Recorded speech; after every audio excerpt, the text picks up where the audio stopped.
sound you may not hear too often. More than half of Americans no longer have a landline and are completely wireless. The world has changed. You can text, tweet, Facebook, FaceTime, slide in somebody's DM, make an actual call, and so many ways to be in touch. Arguably, we are the most connected the world has seen. And yet, in these technological times, we are the most disconnected with declining human interaction. And as someone who spent 7 years with the word relationships in my job title, I have a confession. I got so lonely. Not the sexy kind like my cousin Janet, but the isolating kind. The isolating kind. And I wasn't alone in my loneliness. In the last 50 years, rates of loneliness have more than doubled in the US.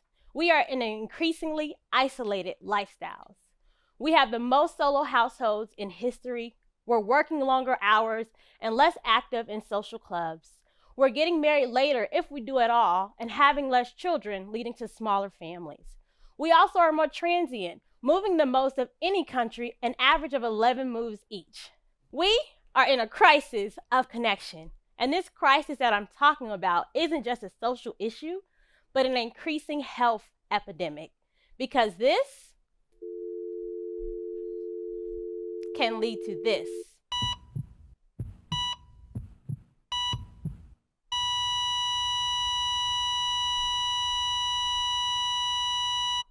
The former U.S. Surgeon General Vivek Murthy stated that the extended impact of loneliness on our bodies and our lives had the same impact of smoking 15 cigarettes every day. Loneliness can weaken our physical hearts and our ability to recover from illness. But all is not lost. We can't go back to the land of landlines. But we can reconnect. Connection not only gives us a life worth living, but it actually gives us life. When you have a tight circle of friends that you regularly see, you can extend your life by 15 years. And when the University of California studied 3,000 women diagnosed with breast cancer, they noticed something. Women who had a close knit of friends were 4 times more likely to survive than those who had a weak support system. Excuse me.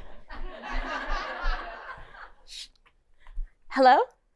Hey Jess, I'm kind of in the middle of something.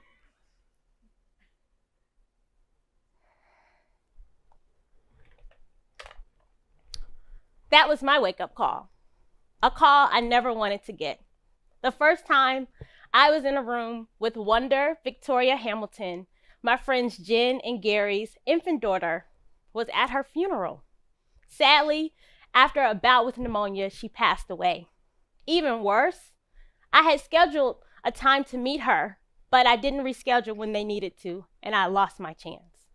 She was my wake-up call, my reminder to take my own advice and keep connection at the top of our to-do list. Because the most important possession every one of us owns is the ring. Not a fancy diamond or cute rose quartz, but the ringing of our phones. Who can you call? Who calls you? Now I make a point every day to call somebody I love and prioritize seeing them face to face. I just got back from a few days with my aunt in Florida, who is fabulous, retired, and I have to say picked out this dress because it's important that we prioritize our relationships, because the quality of our lives, it lives in the quality of our relationships. And a Facebook post or Instagram video won't tell you what's really happening in somebody's life. Last year was the busiest year of mine. My first book was published. I traveled the country speaking and signing while also working a full-time job. But also last year was the year people stopped asking me how I was doing. Instead, in conversations, friends would say, "Oh, I saw you went to Oprah's house," or tell me their own story about a place I had visited and their own experience. And I realized I was not being fully seen. But it was on me to open up, because it is our obligation to do 3 things: to openly ask, courageously answer, and actively listen to a simple question. How are you? How are you? How are y'all doing at the top? How are you? And it is on us to authentically answer. And so, yes, I had an incredible time at Oprah Super Soul Sunday Brunch. And yes, I was getting over heartbreak. I was battling being overwhelmed.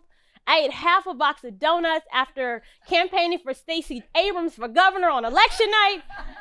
So it's on us to authentically open up. And when we open up, we realize we aren't alone. Because connection comes from authentic conversations. And it comes from us opening up. And our cell phones were designed to help us do just that. But instead, they have become our collective crutch. Now when you go in social spaces, you see people with phones in their faces.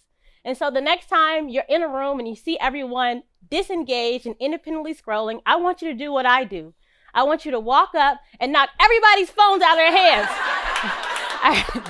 All right, that's not what I do. I just start a conversation. And you will see that the energy shifts and people become present to the beautiful people that are around them.